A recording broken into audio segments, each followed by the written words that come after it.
7వ అధ్యాయం 3వ వచనము నుండి 6వ వచనము దాకా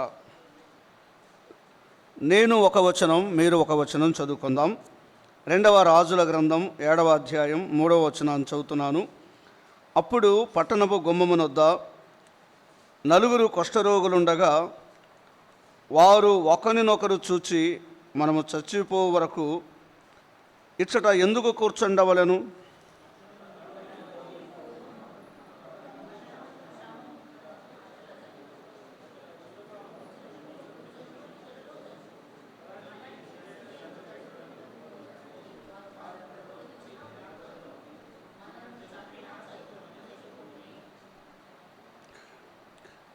సంధ్య చీకటి యందు సిరియన్ల దండు పేటలోనికి పోవాలని లేచి సిరియన్ల దండు వెలుపలి భాగమునొద్దకు రాగా అచట ఎవరునూ కనబడక పోయిరి.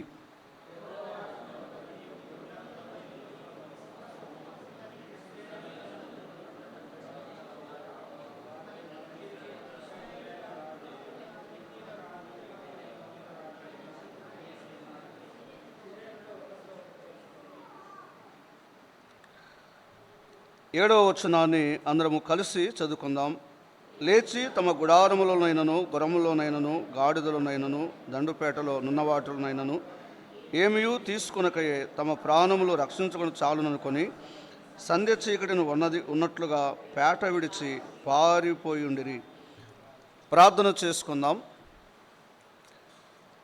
ప్రేమ కలిగిన మా ప్రియ తండ్రి, మీ శ్రేష్టమైన నామమును బట్టి మరొకసారి జ్ఞాపకం చేసుకొని మనసారా హృదయపూర్వకమైన కృతజ్ఞతాస్తులు చెల్లిస్తున్నాం.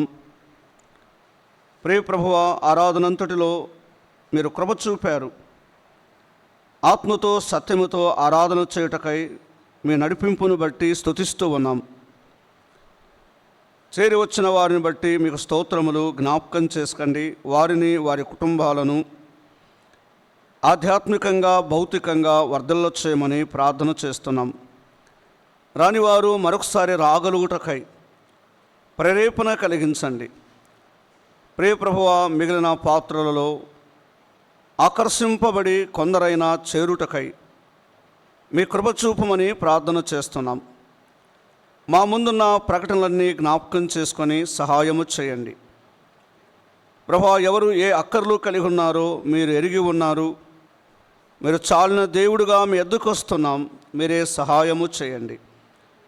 ప్రత్యేకంగా లేఖన భాగములు దాసుని లైవ్లో వింటున్న ప్రియ బిడ్డలను, స్థానిక సంఘాన్ని మీ హస్తములకు అప్పగించుకుంటున్నాం. ప్రభువా, సహాయము చేసి ప్రతి ఒక్కరిని దర్శించండి, ప్రోత్సహించండి, నమ్మని వారిని ఆకర్షించండి. ప్రత్యేకంగానైనా సొంత మాటలు కాకుండా మీ ఆత్మ సహాయము చేత నాతో మాతో మాట్లాడుమని ప్రభువు అయిన యేసుక్రీస్తు నామమున ప్రార్థించి స్తుతించి వేడుకొనుచున్నాము తండ్రి. ఆమెన్. మంచిది ప్రియులారా, దైవ గ్రంథములో నుండి 2వ రాజుల గ్రంథం 7వ అధ్యాయం 3వ వచనము నుండి కొన్ని లేఖనాలు చదువుకున్నాం. చివరి దాకా ఈ వచనాలు చదివితే వాటి సారాంశం మనకు స్పష్టంగా అర్థమవుతుంది. అనేక సార్లు ఈ యొక్క సందేశం మనం విన్నాం. కొన్నిసార్లు వ్యక్తిగతంగా మనము ఆలోచన చేశాం. చాలామంది దైవ సేవకులు కూడా ఈ భాగములో అనేక సార్లు అందిస్తూ ఉండగా మనం విన్నాం. దయతో మనస్సు కలిగి కొద్దిసేపు ఆలకించి మేలు పొందాలని ప్రభువు పేరట ప్రేమతో మనవి చేస్తున్నాను. ఇక్కడ 4 కుష్ఠరోగులు అనే మాట చూస్తున్నాం. ప్రియులారా, గమనించండి, కుష్ఠు అనేది చాలా భయంకరమైనది. వ్యాధులలో ఎక్కువ సార్లు ప్రపంచంలో అసహించుకునే రోగం ఆ కుష్ఠు రోగమే. కన్నవారు కూడా సొంత గృహాలలో పెట్టుకోటకై వారితో కలిసి సహవాసము చేయడకై ఇష్టపడరు. నిజంగా ఆధ్యాత్మికంగా కూడా కుష్టు అనగా పాపానికి సంకేతం. పాత నిబంధన కాలంలో, క్రొత్త నిబంధన కాలంలో ఈ కుష్టులు చాలామంది కనబడ్డారు. ప్రవక్తలు వారికి ప్రార్థన చేయగా స్వస్థచిత్తులయ్యారు. యేసుక్రీస్తు ప్రభువు కూడా ఈ లోకములో ఉన్న కాలములో అలాంటి వ్యాధులను ఆయన బాగు చేశాడు, ఆయన స్వస్థపరిచాడు. అయితే ప్రియులరా, ఉదయకాలం ఇందులో మనకు ఒక పాఠం ఉంది. వారి చేతులు, వారి కాళ్ళు, వారి దేహం సహకరించదు. రాత్రి పగలు విశ్రాంతి కూడా చాలాసార్లు వారి దేహం ఓర్చుకోదు. లేవియాకాండం 13వ అధ్యాయంలో గమనిస్తే కుష్టు రోగులు ఊరి వెలపల ఉండాలి, పాలేమో వెలపల. బ్రాహ్మణపల్లిలో మన సోదరీమణులు సోదరులు ఉన్నారు. వారు ఇప్పుడు ప్రభువును నమ్ముకున్నారు. ప్రియులరా, వారికి శ్రేష్టమైన పరలోకం ప్రభు ఇచ్చాడు. పరలోకములో ఇక కుష్ఠరోగులు కనబడరు. వారందరూ కూడా ఆయన వలె ఉంటారని బైబిల్ చెప్తుంది. 10వ తరగతి చదువుతున్నప్పుడు నాకు ఒక సిస్టర్ మాదక్ అని ఒయ్యలవాడనే గ్రామంలో, అక్కడ చాలా ఈ వ్యాధి చేత బాధపడుతుంది. ఆమెకు సపరేట్ ఒక కొట్టం అంటే గుడిసె వేశారు, అక్కడ ఉంటుంది. కానీ అక్కగారు ప్రభువుకు హృదయం ఇచ్చారు. ఆమె కొంత తన యొక్క వ్యాధి మెరుగుపడింది. ఎందుకు గుర్తు చేస్తున్నానంటే, చాలా చక్కగా పాటలు పాడేది. ఆమె వ్యాధిగ్రస్తురాలుగా ఉండి దేహము సహకరించకపోయినా చాలామందికి సువార్త తన బంధువులకు దూరం ఉండి తన స్వరము వినిపిస్తూ ప్రభును నమ్మమని అక్కగారు చెప్పేవారు. నేను చాలాసార్లు చెప్పానేమో, నేను చాలా రోజుల కిందట అక్క గురించి. నేను చాలా చిన్నవాడు, నాకంటే 40 ఏళ్ళు పెద్దది, ప్రభుతో ఉంది ఇప్పుడు. ఆమె బాటిల్స్ అన్నీ తీసుకునేది, నేను ఆ బాటిల్లో చక్కెర తీసుకునేది, తినేది. ఆమె పాత్రలు తీసుకునే దాంట్లో తీసి ఏం చేశావని తినేది. అక్క ప్రక్కలోనే. నాకు అలాంటి ఫీలింగ్స్ ఉండేది కాదు. కూర్చొని కలిసి సహవాసం చేసేవాడిని. వారి హృదయం చాలా మంచిదని చెప్తున్నాను.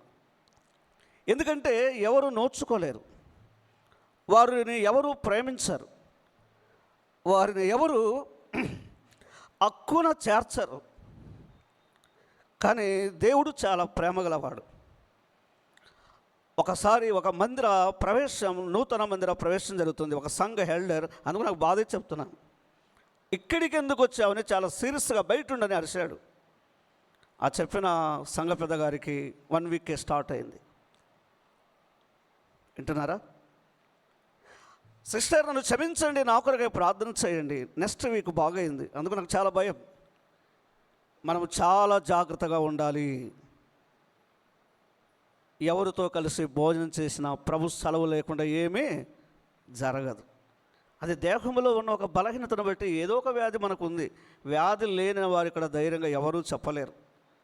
దానికంటే మిక్కిలి ఈ పాపరోగము చాలా భయంకరమైనది. నేను ఎందుకు ఈ మాటలు చెబుతున్నానంటే, ఈ 3వ వచనములో నంబర్ 1 గమనిస్తే వారిలో ఒక మంచి థీమ్ కనబడుతుంది, ఒక మంచి తీర్మానం కనబడుతుంది. అదేంటని గమనిస్తే, మనం ఎలాగైనా చనిపోతాం. చనిపోకముందు ఒక మంచి పని చేసి చనిపోవాలి. వింటున్నారా? మనం పట్టణంలో ఉన్నా చనిపోతాం, గ్రామములోనికి వెళ్ళినా చనిపోతాం. ఎవరు బ్రతికించరు, బ్రతకనివ్వరు. ఈ ఆకలితో ఇక్కడే ఉండి చచ్చిపోవట కంటే ఆ పట్టణంలోనికి వెళ్ళి మనము చనిపోవటం మంచిదే కదా. స్నేహితులారా, వినండి. ఈ ఉదయకాలం వారు చనిపోకముందు ఒక మంచి ఆలోచన కలిగి ఉన్నారు. మనం ఆరోగ్యవంతులుగా ఉన్నాం. మన చేతులు, మన కాళ్ళు, మన అవయవాలు ప్రస్తుతం వారిలాగా అంత రిస్క్ లేదు. 2వ రాజుల గ్రంథం మనం గమనిస్తూ ఉండగా 7వ అధ్యాయం 3వ వచనంలో 2 Kings చాప్టర్ 7 వర్స్ 3 మనం గమనిస్తూ ఉండగా, ప్రియులారా, వారు చూడండి ఒక న్యూ గ్లోబ్ కలిగి ఉన్నారు, ఒక క్రొత్త నమూనా. చనిపోకముందే మంచి పని చేద్దాం. ఈ మాట సవాలు కాదా? బ్రతికి ఏమి సాధిస్తావు? ఏదో ఒక రోజు నువ్వు చనిపోతావు.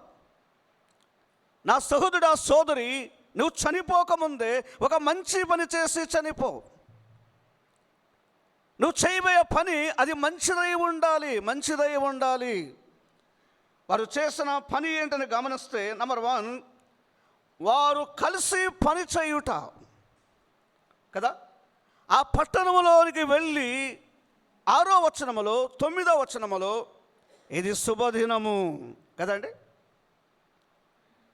ఇది శుభదినం. ఈవేళ మనం వెళ్ళి ఆ పట్టణంలోనికి వెళ్ళి ఒక మంచి పని చేద్దాం. ఒకవేళ చంపివేయబడినా పర్వాలేదు. దానికి ముందుగా నేను ఒక మాట చెప్పాలనుకుంటున్నా. అంటే వారి ఆలోచన ఏంటి?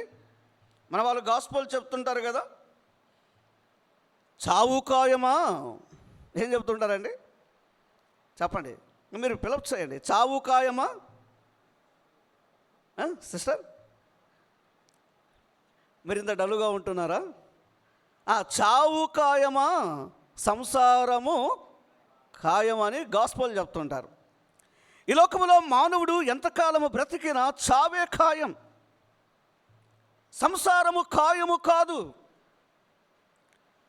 ఈ లైవ్లో వింటున్న యవనుడా, యవనస్తురాలా, సహోదరుడా, సోదరి, ఒక దినము రాబోతూ ఉన్నది. నీ ముందు ఒక భయంకరమైన మరణము ఉండబోతున్నది. ఆ మరణ దినము రాకముందే ఆ మరణం నుండి నువ్వు తప్పించబడాలి. దయతో గమనించండి, ఈ లోకంలో ఎన్ని ఆస్తులు ఉన్నా, ఎంత డబ్బు ఉన్నా, మంచి విద్యావేత్తగా ఉన్నా, ఎన్ని భవనాలు కలిగి ఉన్నా, మంచి ఉద్యోగం ఉన్నా, ఒకరోజు మరణానికి అప్పగించబడాలి. అవునా కదా? బైబిల్ చెప్తుంది చూడండి ఒక ఆన్సర్. 89వ కీర్తన 48వ చరణం. తర్వాత పాఠంలోకి వెళదాం. 89వ కీర్తన 48వ చరణం.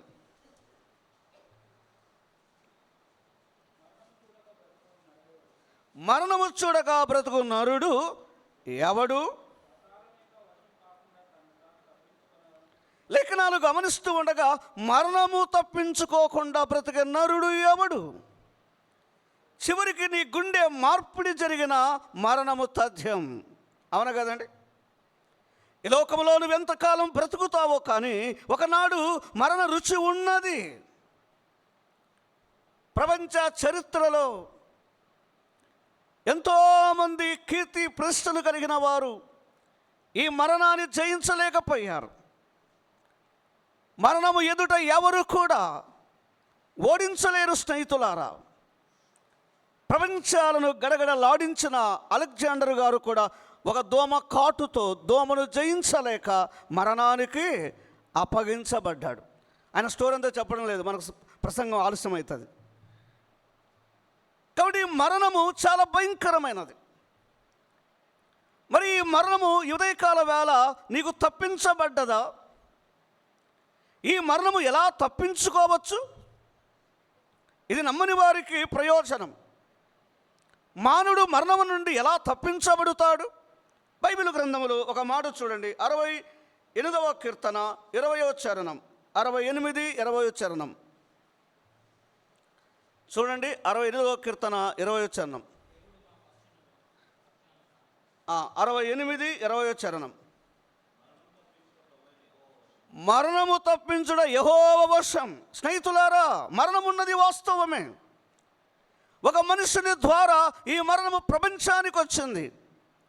రోమాపత్రిక 5:12లో ఒక మనుషుని అవిధేయతను బట్టి దేవుని యొక్క ఆజ్ఞను ధిక్కరించినందుకే మరణము ఈ లోకములో ప్రవేశించింది.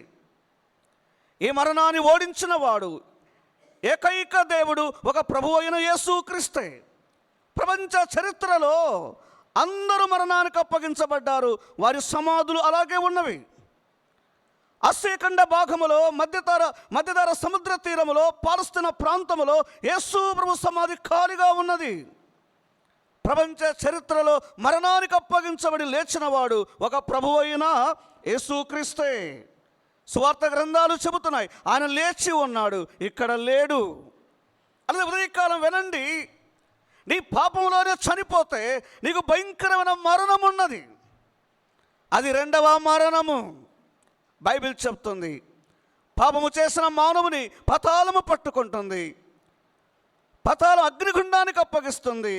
పాప మానవుని నిత్యమును అగ్ని చేత ఆత్మలో కాలుచూ ఉండాలి. అది మరణం నుండి తప్పించబడడం అది యెహోవా వశం, అనగా దేవునికి సాధ్యం. అగ్ని చేత జీవిత కాలమంతా కాలకుండా నిత్యమును సదాకాలం దేవాది దేవునితో ఉండటకు అది ఆయనకు సాధ్యం. ఎలాగున?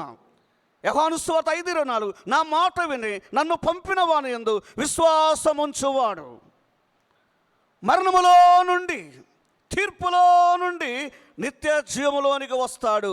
అదే ఎటర్నల్ లైఫ్. అది కుష్ఠరోగుల తీర్మానం ఏంటి? వారిలో ఉన్న పాఠం ఏంటి? వారిలో ఉన్న పాఠం ఏమిటి? ఒకటి గమనించాలి, మనం ఎలాగైనా చచ్చిపోతాం, కలిసి పనిచేసి చనిపోదాం. నెంబర్ 1, వారిలో యూనియన్. ముందు ఏముంది వారికి? వారి నలుగురికి ఐక్యత ఉంది. వారు బ్రతకాలన్నా, జీవించాలన్నా, పని చేయాలన్నా వారి మధ్యలో ఐక్యత ఉంది. ఈ మాటలు మీరు గమనించాలి. ఒక సంఘం, ఒక కుటుంబం ఏది సాధించాలన్నా, విజయాన్ని పొందాలన్నా ఆ సంఘము, ఆ కుటుంబం, ఆ దంపతులు ఒక యూనియన్ అవసరం, ఒక ఐక్యత అవసరం. కుష్ఠరోగులు నలుగురిలో చూడండి, వారు కలిసి తీర్మానం చేశారు, మనం చచ్చిపోకముందే పని చేయాలి.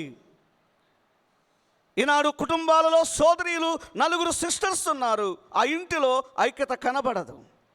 ఒకే తండ్రి పిల్లలు, పరమందున దేవుని పిల్లలుగా మన మధ్యలో చాలా మారులు, కలహాలు కనబడతాయి, కానీ ఐక్యత కనబడదు. అయితే వీరి తీర్మానం చూడండి, దేహము సహకరించకుండా వారు నలుగురు కలిసి పని చేయాలని తీర్మానం చేసుకున్నారు. అది చాలా ప్రాముఖ్యం. ఒక ఇల్లు క్షేమంగా ఉండాలి, ఒక సంఘము క్షేమంగా ఉండాలి, ఒక దేశం క్షేమంగా ఉండాలంటే ఒక యూనియన్ చాలా ప్రాముఖ్యం. దారిద్ర్యం నుండి బయటపడాలంటే ఐక్యత చాలా అవసరం. ఆశీర్వాదం మళ్లించబడాలంటే ఐక్యత చాలా అవసరం. మరి దేవుని పిల్లలారా, మీ మధ్యలో ఐక్యత ఉందా? నలుగురు కుష్ఠరోగులకు ఐక్యత ఉంది, జీవించడానికి, చనిపోవడానికి, పని చేయడానికి. అవునా కదా? ఎలాగైనా మనం చనిపోతాం, మంచి పని చేసి చనిపోదాం. ఇది మనందరికీ సవాలు కాదా? నీవు చచ్చిపోకముందే ఒక మంచి పని చేసి నీ యాత్ర ముగించు. నువ్వు చనిపోయిన తర్వాత నీ గురించి అనేకులు మాట్లాడుతారు. అవునా కదా? మాట్లాడతారా లేదా? ఈ విషయం మీరు ఆలోచన చేయాలి. అయితే ఇక్కడ వారి మధ్యలో ఒక ఐక్యతను గురించి ఒక మాట చదువుకుందాం. ఆదికాండం 12వ అధ్యాయం 4వ వచనం చూడండి త్వరగా. ఆదికాండం 12వ అధ్యాయం 4వ వచనం. ఆదికాండం 12వ అధ్యాయం 4వ వచనం.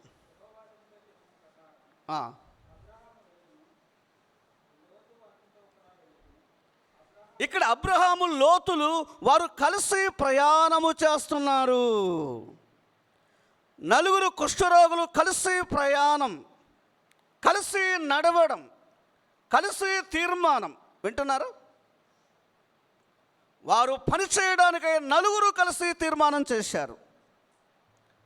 దేవుడు అబ్రహామును పిలిచాడు.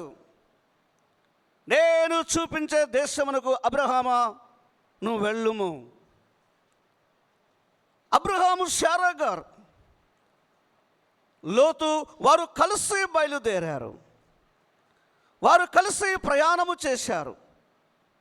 ఉదయకాలము దేవుని పిల్లలారా, మన మధ్యలో కలిసి అన్న మాట పట్టుకండి. కలిసి అనేది అది ఐక్యతను సూచిస్తుంది. ఈనాడు కుటుంబములో, సంఘములో ఐక్యత చాలా ప్రాముఖ్యం. నలుగురు కుష్ఠరోగులు కలిసి పనిచేయడానికై తీర్మానం చేశారు.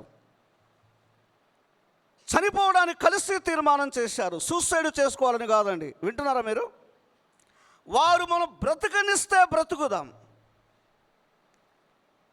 ఒకవేళ మరణానికి అప్పగించబడిన అందుకంటే ముందుగా ఒక మంచి పని చేసి చనిపోదాం.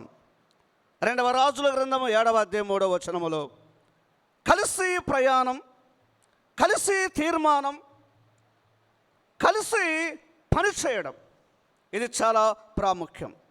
ఉదయకాలం భార్యాభర్తలు కలిసి తీర్మానం చేయండి. సంఘంలో పెద్దలు, సేవకులు, పరిచారు కలిసి దేవుని పనిని తీర్మానం చేయండి. కుటుంబాలుగా ఒక పని చేసే సమయంలో మీరు కలిసి పని చేయండి. అందుకే అబ్రహాము, లోతు వారు కలిసి బయలుదేరారు. మనం ఎప్పుడైతే ఈ ఐక్యత కలిగి ఉంటామో, ఈ కలిసి ఉంటామో, దేవుడు పిలిచిన ఉద్దేశాన్ని మన ద్వారా జరిగించగలము.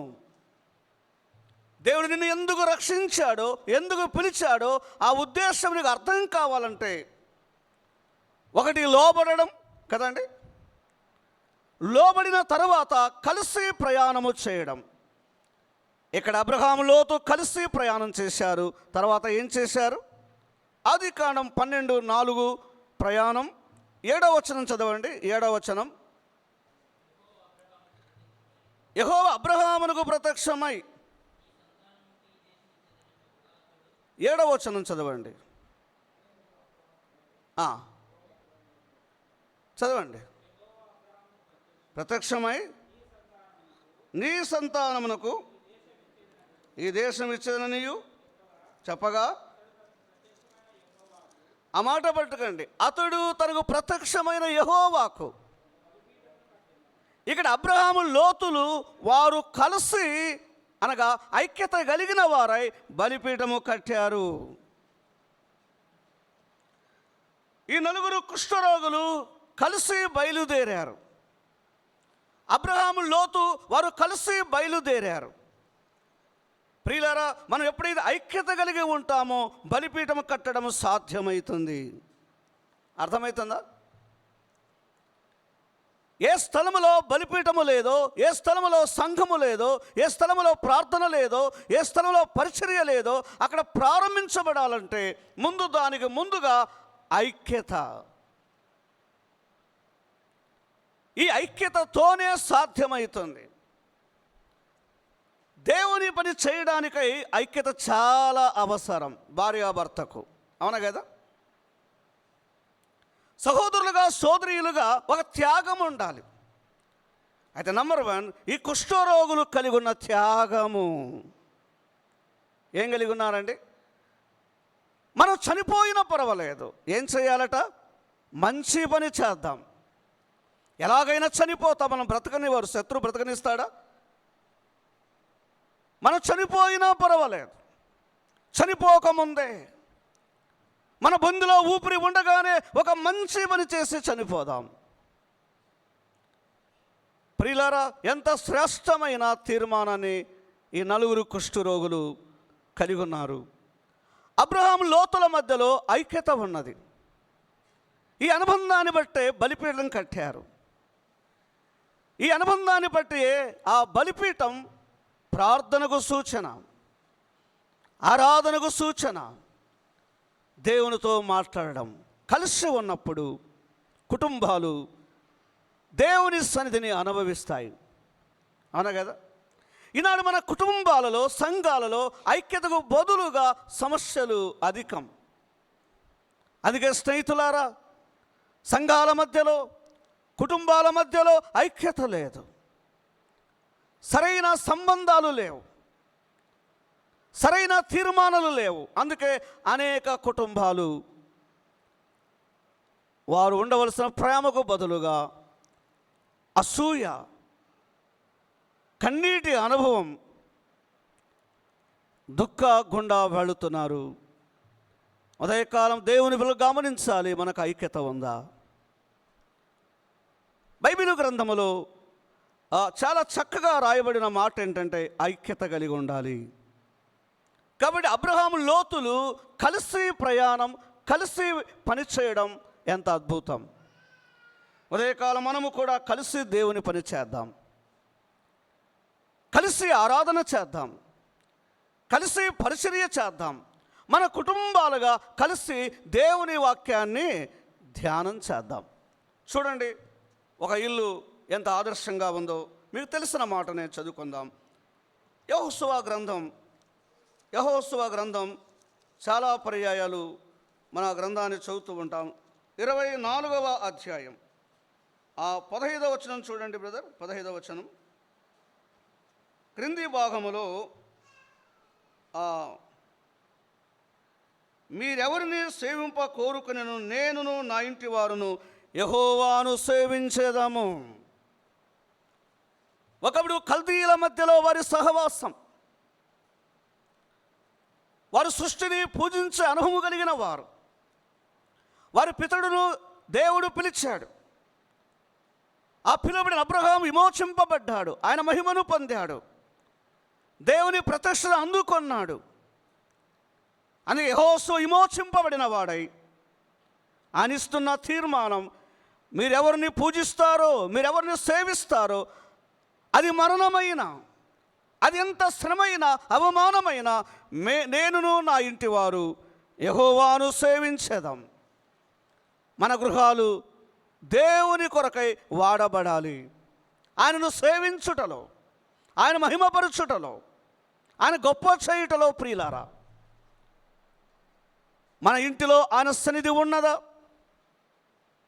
ఈ 4 కుష్ఠరోగులు వారు కలిసి తీర్మానం చేసి బయలుదేరుతున్నారు. దేవుని వాక్యములో వారి మధ్యలో ఒకటి ఐక్యత ఉన్నదని మనం గమనిస్తున్నాం. ఎప్పుడైతే ఐక్యత ఉంటుందో ఏం జరుగుతుంది? ఐక్యత కలిగి ఉన్నప్పుడు ఏం జరుగుతుంది? బైబిల్ గ్రంథములో దయతో ఒక మాట చదువుకుందాం. నెహెమ్యా గ్రంథం 3వ అధ్యాయం 1వ వచనం. నెహెమ్యా గ్రంథం 3వ అధ్యాయం 1వ వచనం.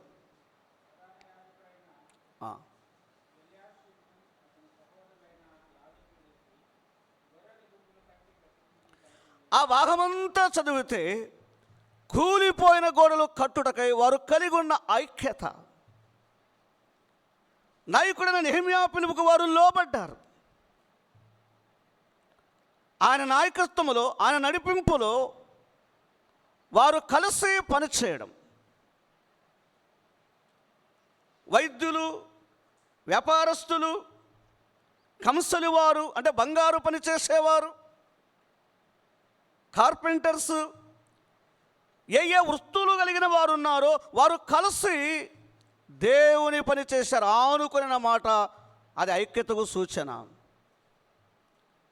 ఎప్పుడైతే మనం కలిసి జీవిస్తామో, కలిసి సహవాసము చేస్తామో, కలిసి ప్రార్థన చేస్తామో, దేవుని కార్యాలు చేయగలము. ఈ 4 కలిసి తీర్మానం చేశారు కుష్ఠరోగులు.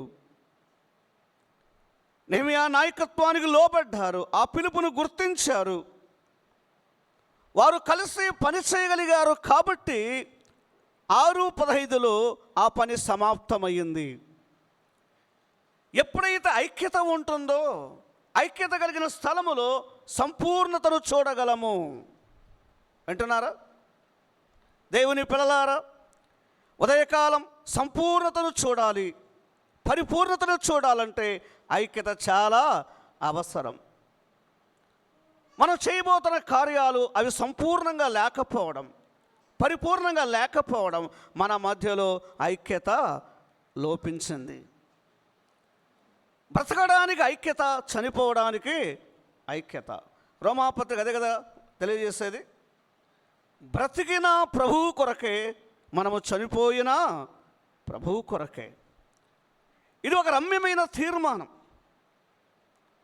ఆయన చేత పిలువబడిన మనం ఐక్యత కలిగి ఉందాం. మరి మన మధ్యలో ఐక్యత ఉన్నదా? ఐక్యత చాలా ప్రాముఖ్యం. నేను పదే చెబుతున్నా, ఇంటిలో ఉండాలి, సంఘములో ఉండాలి, సహోదరుల మధ్యలో ఉండాలి. ఈ ఐక్యత కలిగిన అనుభవం ఎలా ఉంటుందంటే, పని చేయడానికి బలపరచబడతాం. అవునా కదా? వారు ఐక్యత కలిగి ఉన్నందుకై బలపరచబడ్డారు. దేవుని కార్యాలు జరిగించారు. బైబిల్ గ్రంథంలో చూడండి, ఐక్యత కలిగి ఉంటే తెలిసిన మాట చదువుకుందాం. 133వ కీర్తన మొదటి చరణంలో చూడండి, సహోదరులు ఐక్యత కలిగి నివసించుట మనకు అక్కడ నేర్పే పాఠం ఏంటంటే, ఐక్యత ఉంటే మనకు మేలు జరుగుతుంది, మేలుంది, అంతే కదా. కుటుంబాలు మేలును అనుభవించాలి, సంఘాలు మేలును అనుభవించాలి. నా ప్రియమైన సహోదరుడా సోదరి, మన మధ్యలో ఐక్యత ఉన్నదా? Unit of the local church, స్థానిక సంఘాలలో ఐక్యత చాలా ప్రాముఖ్యం. నాయకుడు నెహెమ్యా పిలిపించాడు, ఆ పిలుపుకు లోబడ్డారు, వారి మధ్యలో ఐక్యత ఉన్నది. మందిరములో ఆయనను సేవించుటలో, పనిచేయుటలో, ప్రకటించుటలో ఐక్యత చాలా ప్రాముఖ్యం. అందుకే ఆ భాగాలన్నీ చదివితే మేలుంది, మనోహరం అంటే అక్కడ సువాసన. సువాసన అనగా యేసుక్రీస్తు జీవితాన్ని అనుభవించవచ్చు, క్రీస్తును కలిగి జీవించే జీవితం. ఉదయకాలం ఈ అనుభవాన్ని కలిగి ఉందాం. మరలా చదువుకుందాం. 2వ రాజుల గ్రంథం 7వ అధ్యాయం 3వ వచనం చదవండి. 3వ వచనం చదవండి. అప్పుడు పట్టణము గుమ్మమునొద్ద 4 కుష్ఠరోగులుండగా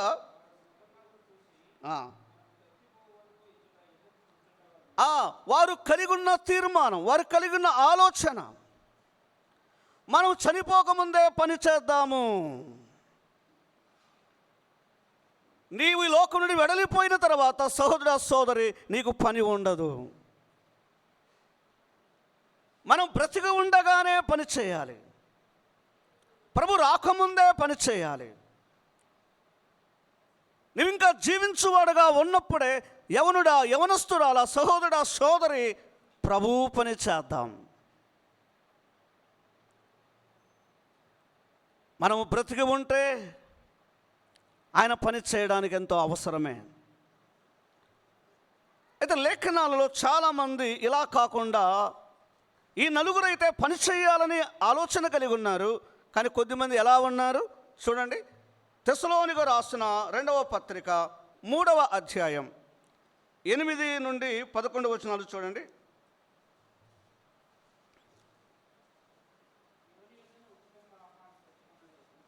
ఎవని యొద్దను ఉచితముగా మేము ఆహారం పుచ్చుకొనలేదు, మేము మీలో ఎవనికి భారముగా ఉండకూడదని.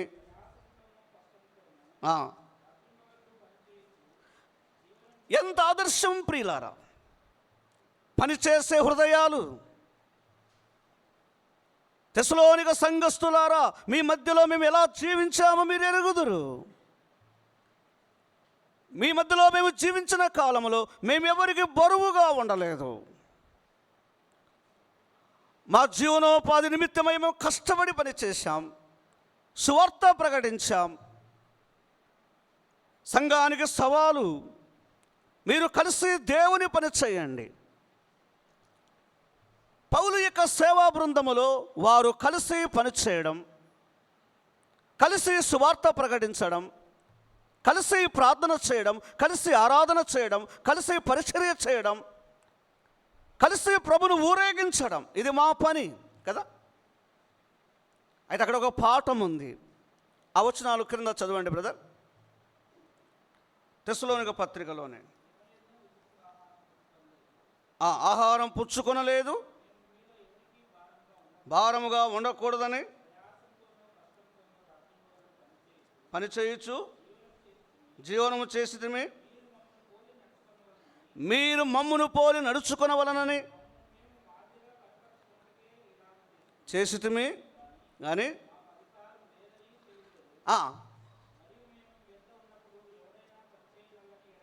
ఎవడైనా పని చేయని ఎడల భోజనము చేయకూడదని మీకు ఆజ్ఞాపించుచుండగా. ఆ మాట ఇప్పుడు కిందికి రండి. మీలో ఎవరు ఏ పని చేయక ఏంటండి బ్రదర్, చాలామంది పనిపాటలు లేకుండా పరులో జోలికి పోవడం. ఇందుచేత మనం పిలువబడలేదు, ప్రత్యేకింపబడలేదు.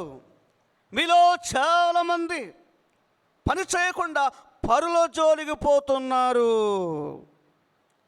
ఏమైనా అర్థమైందా మాట కదా? వారు పరిశుద్ధులే, వారు ఆరాధికులే, వారు ప్రభు రాకగా ఎదురు చూచువారే,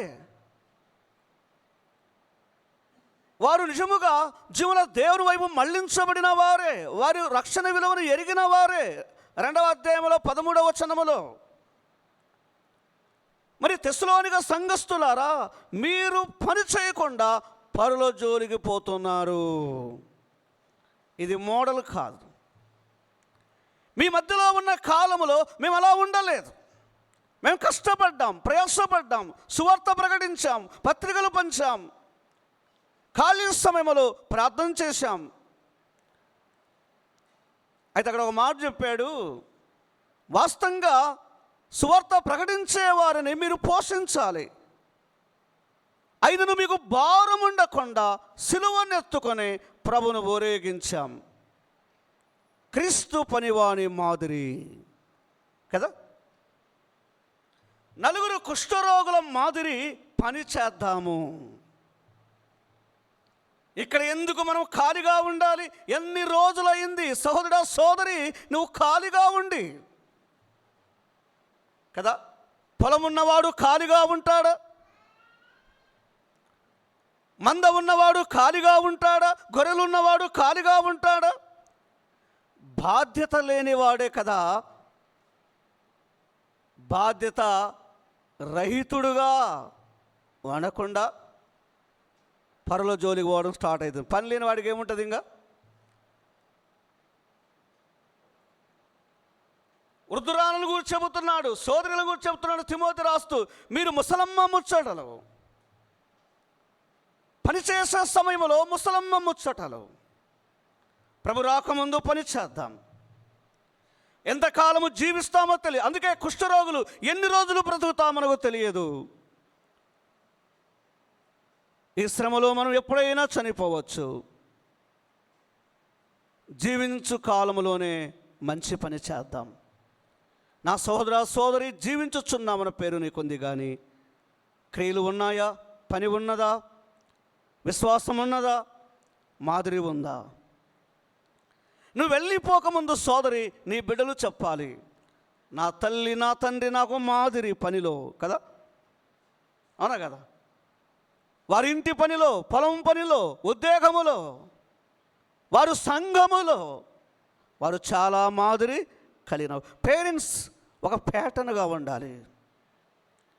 తల్లిదండ్రులారా మీరు ఆదర్శంగా ఉన్నారా? సువార్థికులారా, పెద్దలారా, పరిచారకులారా, ఎలాంటి పోలిక మీది? క్రీస్తు పోలిక కలిగి పనివాడు పరిపౌలు అన కదా. చాలా స్థలాలలో సమయం వ్యర్థం చేసుకుంటున్నారు. పరీక్షలు వచ్చినప్పుడు చదువుతున్నారండి, మిగతా రోజులు ఏం చేశారు చెప్పండి? అవునా కదా? అవునా కదా? చాలాసార్లు స్టూడెంట్ చేసే పొరపాటు ఏంటి? ఎప్పుడు సిలబస్ అప్పుడు కంప్లీట్ చేయాలి. నా ప్రభు నీ ప్రభు రానున్నాడు మన పనిని చూడడానికి, మన ప్రయాసను చూడడానికి, మన సహవాసాన్ని చూడడానికి, మన పవిత్రతను చూడడానికి. సవాల్, చనిపోయినా పర్వాలేదు, పని చేద్దాం. దేహము సహకరించని కుష్ఠరోగులు, చేతులు సహాయపడవు, వారి కాళ్ళు చేతులు అవయాలు చాలా కష్టమండి. ఎంత మాదిరి కలిగిన ఈ పనివారు, ఈ నలుగురు. ఈ విషయంలో నేనుగా ఒప్పుకుంటున్న నిష్ప్రయోజకుడైన దాసుడను. చేయవలసిన పని ప్రభుకు సంతృప్తిగా చేయలేకపోయాను. మరి నా ప్రభు నీ ప్రభు వస్తే, పనివాడా నీ వరమును లెక్కడిగితే నీ సంగతి ఏంటి? బైబిల్ గ్రంథంలో చూడండి, లూకాసు వార్త. నేను త్వరగానే ముగింపు చేస్తాను. పరుల జోలికి పోక మనము పని చేద్దాం కదా, పని చేద్దాం. ఒక మాట చదువుకుందాం. లూకాసు వార్త 12వ అధ్యాయం, దయతో 42వ వచనం చదవండి బ్రదర్.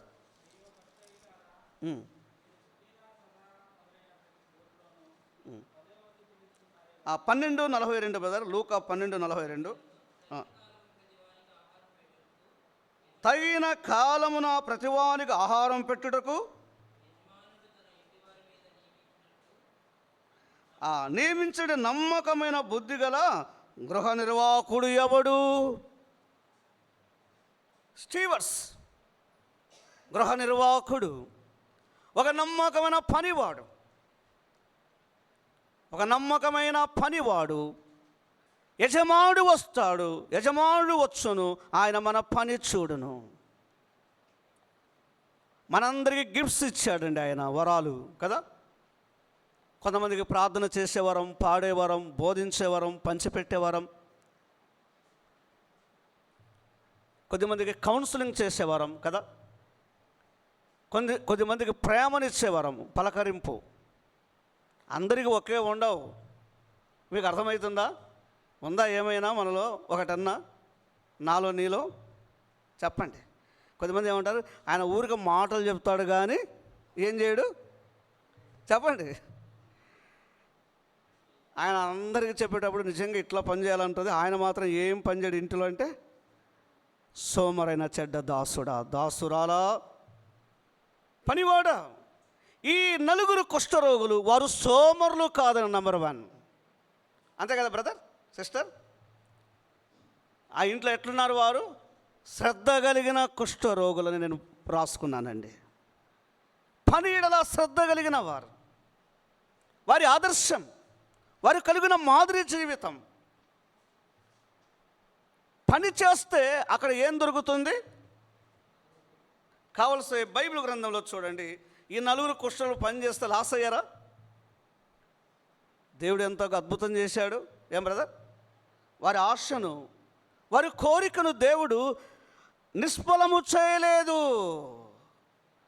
వారి కోరికను సఫలపరిచాడు. ఎందుకంటే పని చేయాలనుకున్నారు, అంతే కదా. ఇక్కడ ఖాళీగా ఎందుకు ఉండాలి? ఎలాగైనా ఆహారం లేదు, సరైన వస్త్రాలు లేవు, ఆరోగ్యము లేదు, ఎలాగైనా చనిపోతాం. అయితే చనిపోకముందు వెళుదాం పట్టణములోనికి, వెళుదాం గ్రామములోనికి, వెళుదాం దేశములోనికి కదా. ఎందుకు వెళ్ళాలనుకున్నారు? టైం పాస్ కాదండి. అర్థమైందా? వారు నలుగురు కలిసి పని చేయాలని, ఏదో ఒక పని చేయాలి. వ్యాపారం, ఏ పనైనా చేసినా తప్పు లేదండి, పాపము లేకుండా, అంతే కదా. చూడండి వారి ఆశను దేవుడు ఎలా చేస్తున్నాడు. 7వ అధ్యాయంలోనే దయతో మీరు గమనించండి. 2వ రాజుల గ్రంథం 7వ అధ్యాయం దయతో 6వ వచనం చూడండి బ్రదర్. యెహోవా రథముల ధ్వనియు, గుర్రముల ధ్వనియు, దేవుని ప్రజల పక్షాన ఆయన సహాయము చూడండి.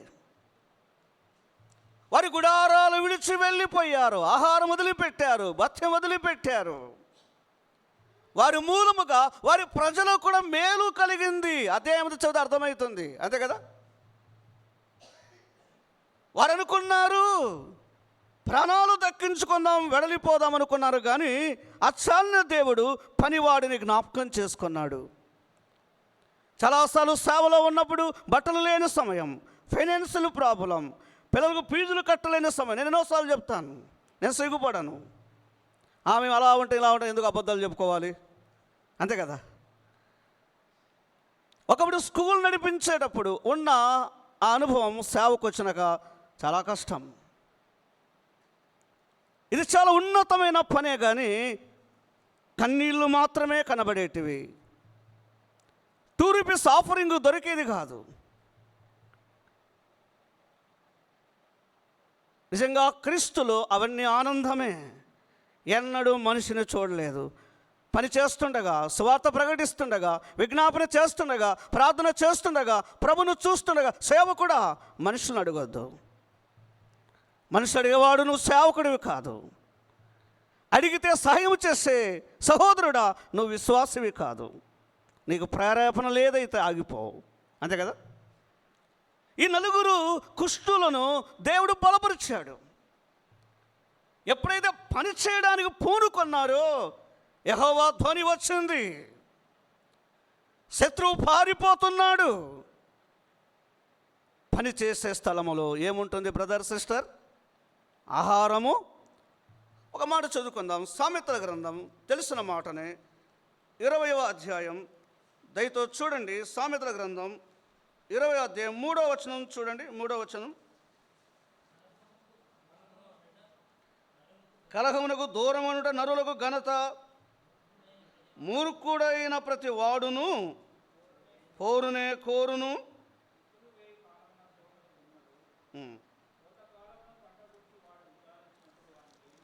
దేవుని ప్రజలారా, ఆలోచన చేయండి. పనిచేసే సమయంలో సోమరిగా ఉండొద్దు. నేను చాలాసార్లు మాట చెబుతుంటాను.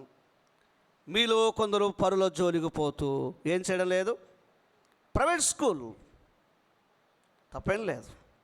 ఇప్పుడు దొరికేదే ప్రైవేట్ స్కూల్లో, గవర్నమెంట్ దొరకవు, అవునా కదా. ఇప్పుడు పెన్షన్ హోల్డర్ లేరు ఇంకా. అయితే దేవుడు పోషిస్తాడు.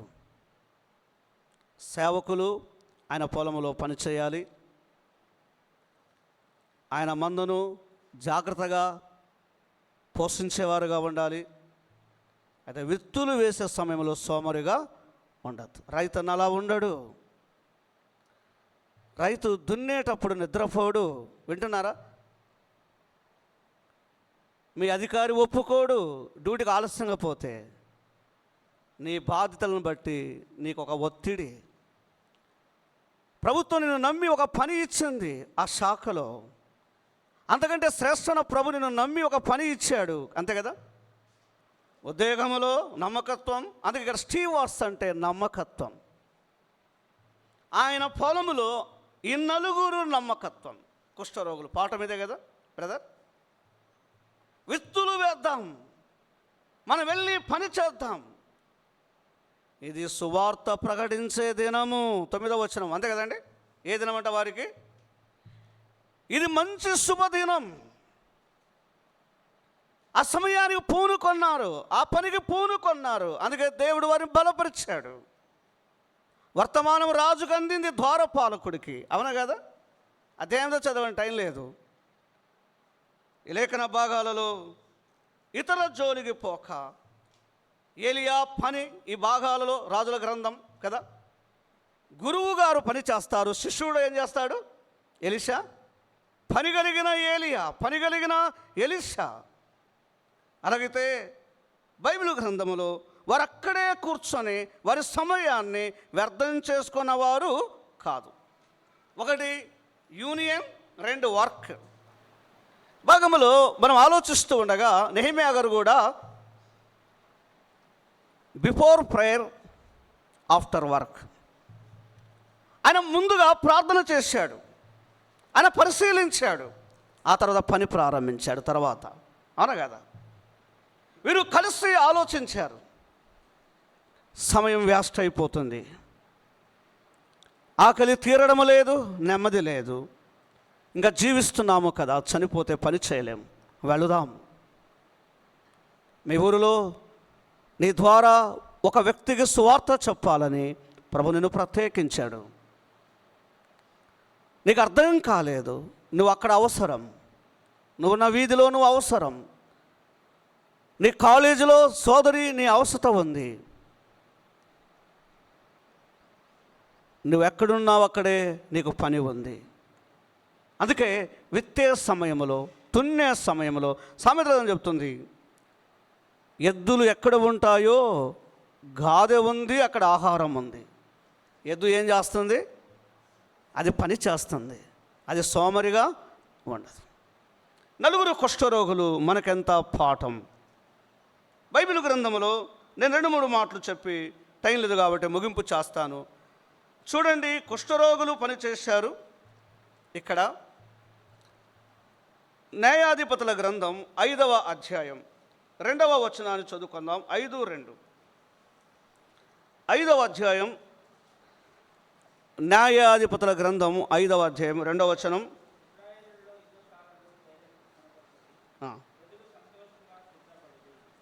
వారి సిద్ధపాటు, నాయకుడు వారిని ప్రోత్సహిస్తూ ఉండగా ప్రజలు సిద్ధపడిరి కదా.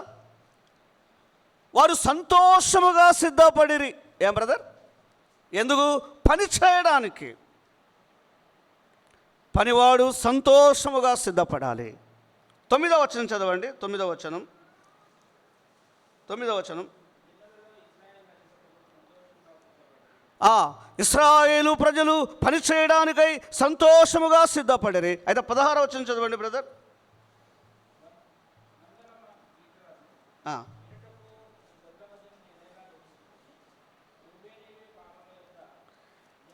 ఈ లేఖనాలలో గమనిస్తే మందల దగ్గర ఆగిపోయిరి, నిలిచిపోయిరి.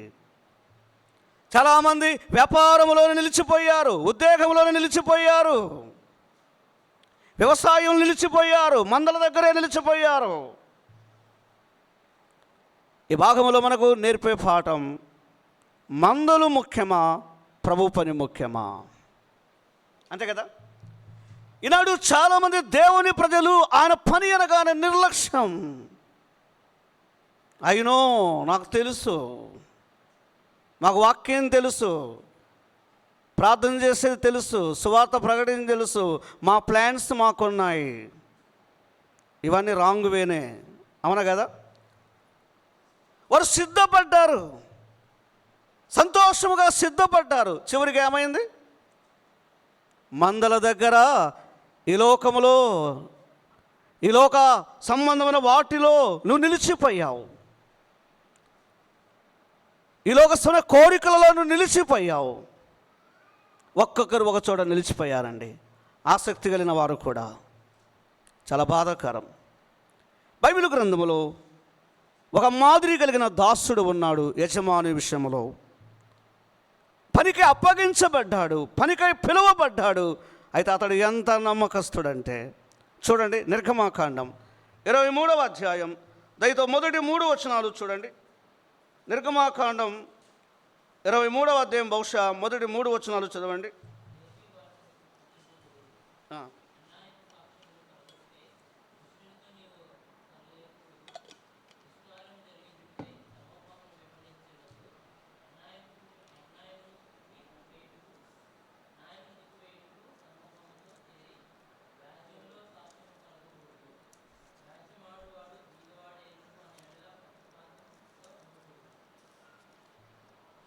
చదవండి.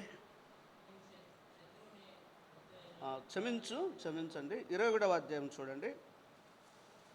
21వ అధ్యాయం మొదటి 3 వచనాలలో మనం గమనిస్తాం.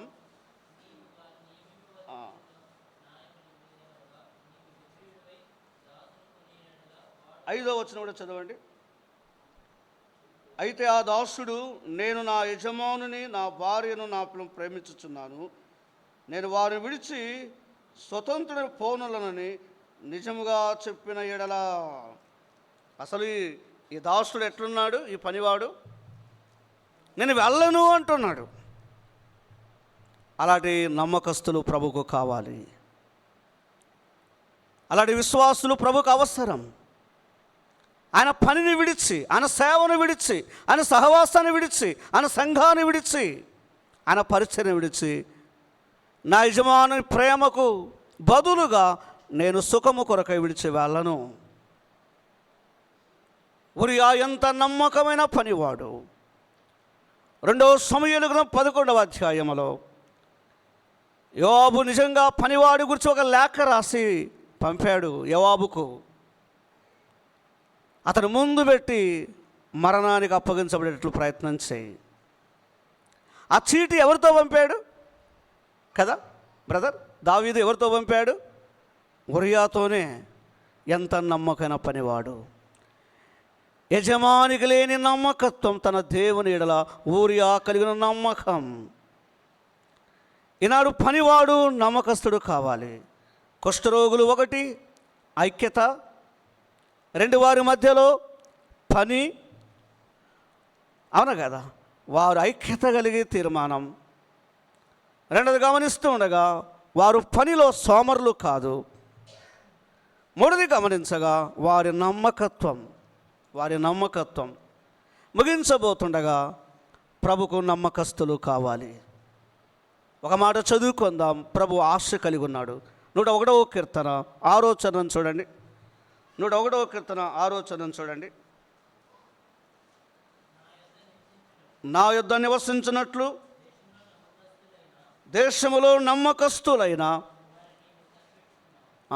దేవుడు తన ఇంటిలో పని చేయడానికై నమ్మకస్తులు కావాలి అని ఆశ కలిగి ఉన్నాడు. ఈ నలుగురు నమ్మకస్తులు ప్రియులారా, తన రాజు ఎదుట, తన దేవుని ఎదుట, తన దేశ ప్రజల మధ్య, అలా అనుకుందాం, అంతే కదా, అలా అప్లికేషన్ వేద్దాం.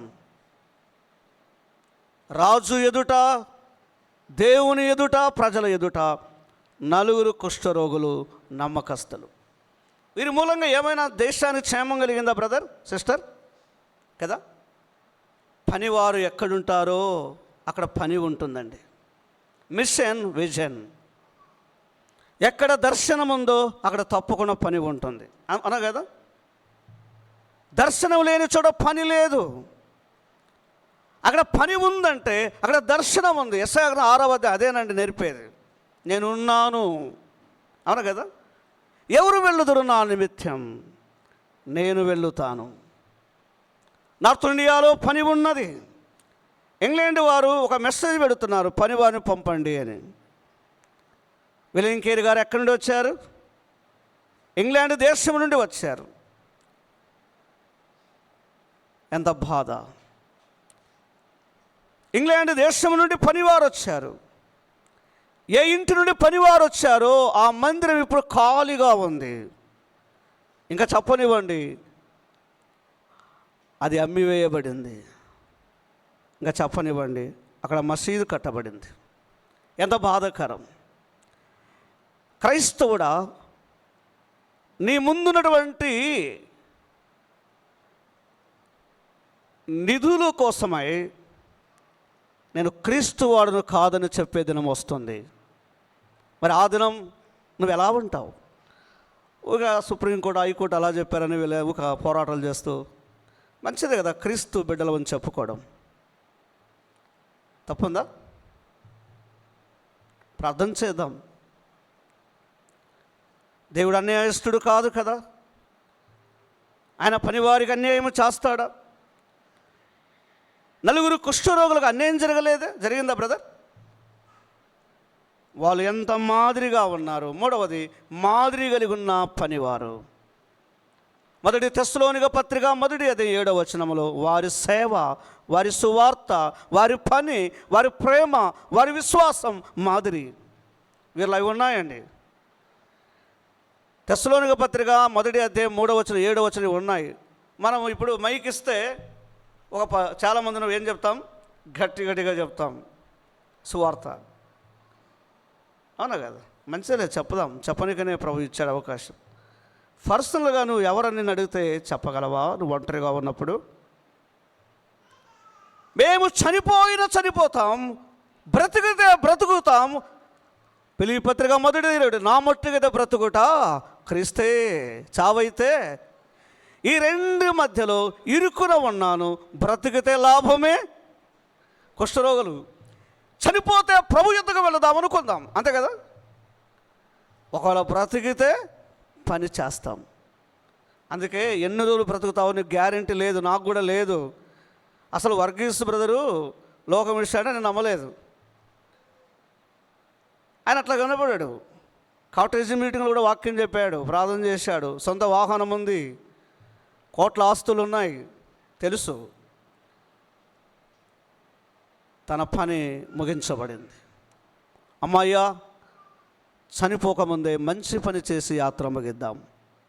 వంట పనా, బాత్రూములు కడిగే పనా, పత్రికలు పంచే పనా, పటాలు పరిచే పనా, బల్లలు తుడిచే పనా, అది ఏదైనా దేవుని పనే.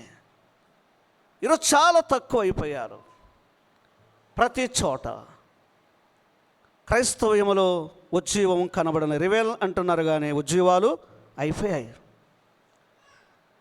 అయితే 3వ వచనంలో కుష్ఠరోగుల యొక్క ఉజ్జీవం ఏం బ్రదర్? రివేల్ అండి. వారి యొక్క పని దేశాన్ని కదిలించింది, అవునా కదా. వారి పని దుఃఖములో ఉన్న వారికి సంతోషాన్ని ఇచ్చింది. వారి పని ఇతరులకు సహాయపడింది. నీ మట్టుకే బ్రతకొద్దు, నేను ముగిస్తున్నాను. ఇతరుల కొరకు కూడా మనం సహాయకులుగా ఉందాం. అలా చేసి మన యాత్ర ముగిద్దాం. పౌలు యొక్క హోప్ మనకు ఉంటుంది. 2 తిమోతి 4:7 నా విశ్వాసము కాపాడుకుంటేనే, నా పోరాటం తుదముట్టించితేనే, నా కొరకు పనివాడికి కిరీటం ఉంది. 1 కొరింథీ 3:10 పనివాడికి జీతం ఉంది.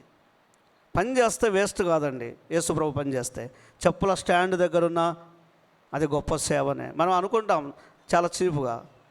హెబ్రోన్ మినిస్టర్లో మేము చిన్నప్పుడు పోయేటప్పుడు మీరు బాత్రూములు కడగండి అనేవాళ్ళు. ఇక్కడ ఒక బ్రదర్ పోతూ ఏఎస్ఐ, ఎక్కడికి పోతున్నారు బ్రదర్ అంటే, అన్నా వందనాలు, అదే ఈరోజు మాకు డ్యూటీ వేసారు ఏఎస్ఐ. ఏం డ్యూటీ అంటే మందిరం కడిగే డ్యూటీ నాకు నా భార్యకు.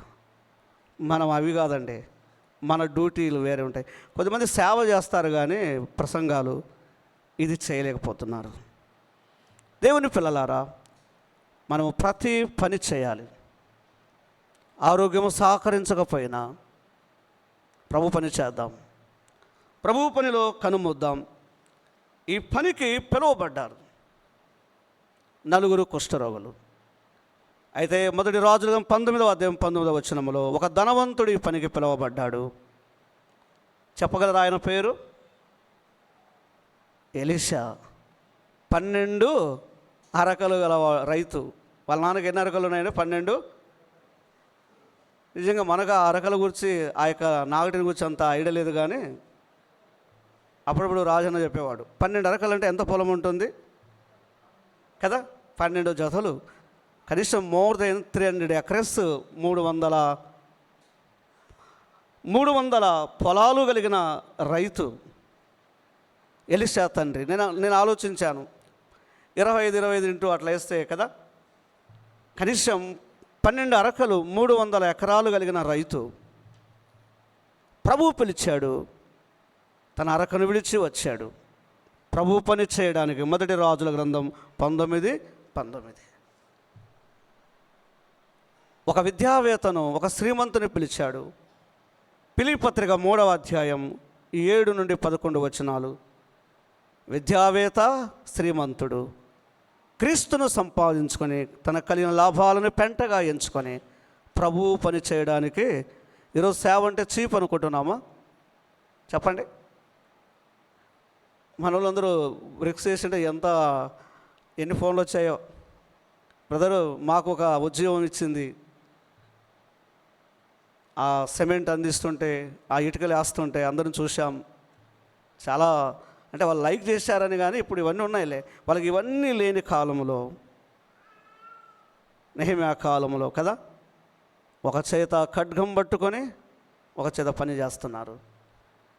నా ముగింపు వర్తమానం ఏంటంటే, కుష్ఠరోగుల పనిని ప్రభువు నేత్రాలు చూచాయి. అంతే కదా బ్రదర్? నేను ఎందుకు చెప్తున్నానంటే, చాలాసార్లు మనకు నిరాశ ఏర్పడుతుంది, నాకు మీకు కూడా. పనివారిని ఎవరు గుర్తిస్తారు అని. అవునా కదా? కొంచెం ఆలస్యమైంది నా టైము, ఎందుకంటే ఈరోజు నేను ముందుగా లేచాను. పనివాడిని ఎవరు గుర్తిస్తారని నువ్వు నిరాశపడతాము. ఇప్పుడు గుర్తించరు బ్రదర్ అని. సంఘాలలో పనివారిని గుర్తించరు, నమ్మకస్తులను, భారం కలిగిన వారిని కదా, యథార్థ హృదయాలను. ఎవరికైతే భూలోక ఆ స్థాయిలు ఉంటాయో వారిని మనం గుర్తిస్తాం. ఒక పెద్దగా, ఒక స్పీకర్గా, ఒక పరిచారకుడుగా, అవునా కదా, ఒక సంఘ పెద్దగా. అయితే గ్రంథం చెబుతుంది, ఫిలిప్పీ పత్రిక 4:3, ప్రకటన గ్రంథం 1వ అధ్యాయం 14వ వచనం, ఆయన నేత్రములు చూస్తున్నాయి. మన పనిని ఎవరు చూచినా చూడకపోయినా ఎవరు చూస్తున్నారు? ప్రభు చూస్తున్నాడు. ఒకవేళ నేను ఎవరో చూడాలని ప్రార్థన చేసినా ఏం ప్రయోజనం లేదు. మన పనిని ప్రభు చూస్తున్నాడు, అవునా కదా. ఆయన నేత్రాలు చూస్తే బాగుంటుందండి. 7 సంఘాలను ఎవరు చూశారు? సోదరి, సోదరుడా, నీ పనికి ఒక నిరీక్షణ ఉంది. సొలొమోనుకు నిరీక్షణ లేదు. ప్రసంగి 2:4 నా కొరకు తోటలు, ఇల్లు, మందలు, చాలా దుఃఖపడ్డాడు. అయితే పరిపౌలు గారు క్రీస్తును సంపాదించుకొని 1 కొరింథీ 10:58 పరిశుద్ధాత్మ నింపబడి మనము చేస్తున్న ఈ పని వ్యర్థం కాదన్నాడు. వ్యర్థము కాని పని చేద్దాం, అంతే కదా. ఏ పని చేయాలండి? వ్యర్థమే పని కాదు. మనం వ్యర్థమయ్యే దానికోసం ఎందుకు ప్రయాసపడాలి? ఇప్పుడు డిఎస్ వస్తుందంటే వాళ్ళ ఆశ ఏంటి? నోటిఫికేషన్ రావడమే లేదు, కానీ ప్రిపేర్ అవుతున్నారా లేదా? పనివాడు తన యొక్క భవిష్యత్తు కోసమే ప్రయాసపడడం తప్పు లేదు. మరి కిరీటము కావాలి, బహుమానము కావాలి, మెప్పు కావాలి దేవుని దగ్గర అంటే మన పనిని ప్రభు చూస్తున్నాడు. పని తప్పకుండా నీవు నేను చేయాలి. అలాగున పని చేసి మన యాత్ర ముగిద్దాం. మనమందరము మన పనిలో పరిపూర్ణత లేదు, కానీ యోహాను 17:4 నీవు అప్పగించిన పని తండ్రి నేను పూర్తి ఆయన మాదిరి కలిగిన పనివాడిన క్రీస్తు ప్రభును చూస్తూ మన పనిని ముగిద్దాం. ఈ కుడికలో ఎవరైనా ప్రభుని అంగీకరించకపోతే బయట ఉన్నవారైనా లైవ్లో ఉన్నవారైనా ఇది అనుకూల సమయం. ప్రభు యొద్దకు రండి, మరణాన్ని తప్పించుకుంటారు, మీ పాపములన్నీ క్షమిస్తాడు, ఉచితముగా మీకు పరలోకం ఇస్తాడు. అది ఒక సెకండ్ వాలిపోదాం. ఎంత విద్య ఉన్నా, ఉద్యోగమున్నా, ఆరోగ్యమున్నా, సౌకర్యాలున్నా ఇవి విడవకముందే ప్రభువా నన్ను నీ పనిలో వాడు, అనేక ఆత్మల కొరకై నన్ను వాడండి ప్రభువా. ఒక నమ్మకమైన దాసుడుగా, ఒక నమ్మకమైన దాసురాలుగా నా ఊపిరి ఉన్నంత కాలం నిన్ను గురించి సువార్త చెబుతాను, నిన్ను గురించి పాడుతాను, నీ గురించి పరిగెత్తుతాను. నీవు నాకు కావాలి ప్రభువా. నీ పని చేయవలసినంతగా నేను చేయలేకపోయాను, క్షమించండి. నా ప్రజలు చాలామంది రక్షింపబడాలి. నన్ను సువార్త చెప్పేవాడుగా పర్సనల్గా కలుసుకోవడానికి సహాయము చేయనని ఒక సెకండ్ వాలిపోదాం. ప్రభు బలపరుస్తాడు. దేవుడి చిన్న సందేశం మన కొరకై దీవించను. ప్రేరేపింపబడిన వారు ప్రార్థన చేయండి.